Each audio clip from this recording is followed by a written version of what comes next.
संभाजीनगर की। जी हां, जिसका औरंगजेब प्रेमी औरंगाबाद कहते हैं, कानूनी अभी भी उसका नाम भले ही औरंगाबाद हो, लेकिन महाराष्ट्र में ज्यादातर लोग इसको संभाजीनगर नाम से जानते हैं। लेकिन अब यह मुद्दा महाराष्ट्र में होने वाले जिला परिषद चुनाव के कारण कहिए, एक आपसी रणनीति बनाकर शायद ये तीन दलों की सरकार अपनी आइडेंटिटी बचाकर लोगों के सामने जाना चाहती है, या सच में संभाजी महाराज का प्रेम जाग गया है, पता नहीं। लेकिन शिवसेना और कांग्रेस में संभाजीनगर को लेकर अब मतभेद सामने आए हैं।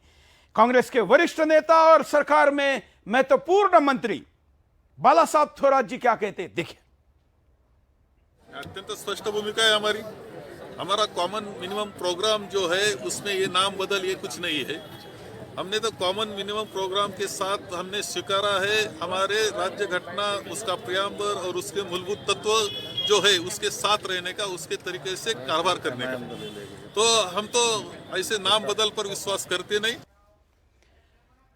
कांग्रेस के नेता ने यह बात कहने के बाद उसका असर स्वाभाविकता शिवसैनिकों पर हुआ, और पूर्व सांसद चंद्रकांत खैरे जी, जो कि हमेशा सदैव वह संभाजीनगर ही कहते हैं, और कांग्रेस एनसीपी के साथ गठबंधन के बाद पहली बार उन्होंने भी संभाजीनगर के मुद्दे को उठाया।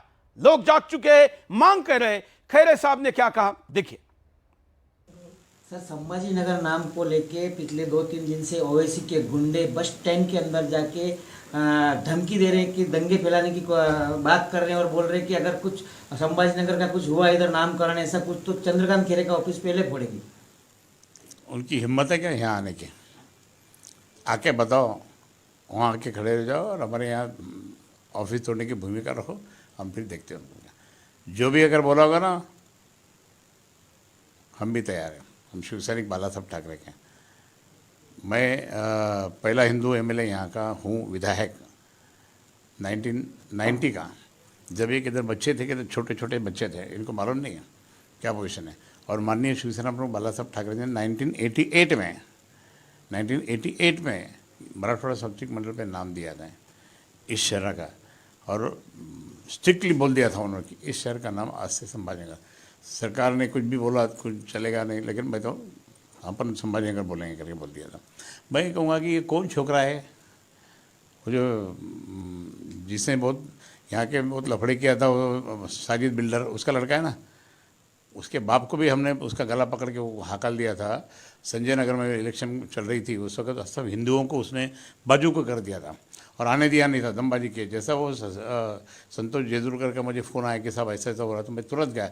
मैं वहाँ खड़ा रहा 2 घंटे, सबको हकाल दिया मैं, इनको सब गुंडों को। हम भी कुछ कम है क्या? गुंडों को हकाल दिया, इसको तो मारा, अच्छा ठोक दिया था मैंने। और उसके बाद में फिर मतलब कि तू ऐसे गुंडागिरी करता है हमारे यहाँ, हमारे हिंदुओं को ये कर रहा तो उसके बाद में क्या हुआ, मैं तो कि वो फिर एकदम बाजू को हट गया, भाग गया। और उसके बाद में हमारा, ये तो पूर्व सांसद चंद्रकांत खैरे थे। अब आपको हम दिखाते हैं इसी शहर में जो संभाजीनगर में ओवैसी का गुंडागिरी करने वाला सांसद, जो कि पहले पत्रकार था, लेकिन ओवैसी के पार्टी में जाने के बाद पहले विधायक और अब सांसद इस शहर से बनने के बाद, जो अभी बोल रहे थे उन चंद्रकांत खैरे जी, जो 4 बार सांसद रहे, उनको पराजित करके, क्योंकि हिंदुओं ने वहां 2 कैंडिडेट खड़े कर दिए थे, उस फूट से जीत कर आने वाले इस सांसद की हिम्मत देखिए क्या कहता है। आखिर यह संभाजीनगर नहीं तो इसको क्या कहा जाए। लेकिन आज शिवसेना सत्ता में होते हुए भी ओवैसी के सांसद गुंडे की अगर यह हिम्मत है तो सोचिए कि कल क्या होने वाला है, देखिए। औरंगाबाद का खासदार हूं, और जो भी इसको ख़राब करने की कोशिश कर रहे हैं उसके ताल्लुक से भी मैंने पुलिस कमिश्नर साहब को बताया है। ये इलेक्शन जब भी आते हैं इस तरह के मुद्दे निकलते हैं, लोगों को बेवकूफ़ बनाने का धंधा ठेका लेके रखे हुए है यही भारतीय जनता पार्टी, यही शिवसेना ने। और अब चूँकि इलेक्शन आ रहे हैं तो दोबारा संभाजी महाराज का नाम लिया जा रहा है। इतने महान शख्स का नाम है, तो ये हर 5 साल है तो किस तरीके से दुरुपयोग करते हैं अपने राजनीतिक स्वार्थ के लिए, ये इसकी जिंदा मिसाल। मैं इम्तियाज जलील को पूछता हूं, संभाजी महाराज जी को महान कहना अब तुम्हारी मजबूरी है, इसलिए कह रहे हो महानता स्वीकार करो और दरिंदे औरंगजेब के नाम का औरंगाबाद हटा दो, संभाजीनगर कहो, शायद पूरा वंश शुद्ध हो जाएगा। आगे चलते हैं, यहां के विधायक अंबादास दानवे शिवसेना के नेता क्या कहते, देखिए। साहब इस शहर को संभाजीनगर कहते हैं, उन्होंने कहा है। वापस विपस सीएम साहब भी नहीं ले सकते और कोई शिवसेना भी कोई शब्द वापस नहीं ले सकते। सीएम साहब इस शहर को संभाजीनगर कहते हैं, उन्होंने कहा है। वापस विपस सीएम साहब भी नहीं ले सकते और कोई शिवसेना भी कोई शब्द वापस नहीं ले सकते। और अंतिमतः सरकार बनने की बात पहली बार आइडियोलॉजिकल मुद्दे पर उद्धव ठाकरे जी खुलकर सामने आए और उन्होंने भी अपने पिताजी हिंदू हृदय सम्राट बाला साहब ठाकरे जी ने इस शहर को दिया हुआ संभाजी नगर नाम हमारे एजेंडे का हिस्सा है यह दोहराया। लेकिन कैसे, देखिए।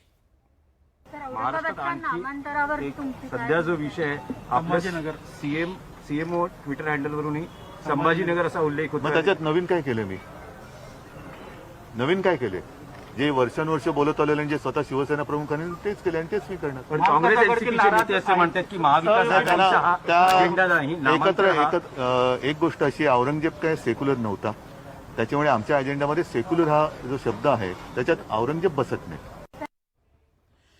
सेकुलर जो हमारी कंसेप्ट है, उद्धव जी का कहना है कि जो सेकुलर हमारी कंसेप्ट है उसमें औरंगजेब नहीं आता है। हम पहले भी संभाजीनगर कहते थे, आज भी कह रहे। मैं उद्धव जी को आह्वान करता हूं कि स्वर्गीय बाला साहब ठाकरे जी की इच्छा के तौर पर वहां पर आपकी सरकार है तो आप इस शहर का नामांतरण का संभाजीनगर करने का अधिकृत प्रस्ताव केंद्र सरकार को भेजिए।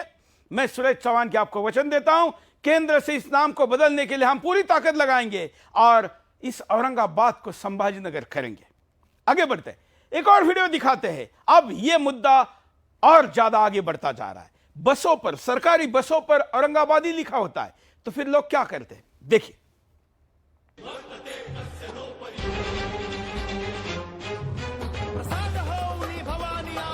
ये राज्य सरकार की बसें हैं जिसको एसटी कहा जाता है, महाराष्ट्र स्टेट ट्रांसपोर्ट की। उस पे जहां औरंगाबाद लिखा है वहां ये संभाजीनगर चिपका रहे हैं। और ये नासिक का वीडियो है। महाराष्ट्र का एक और महत्वपूर्ण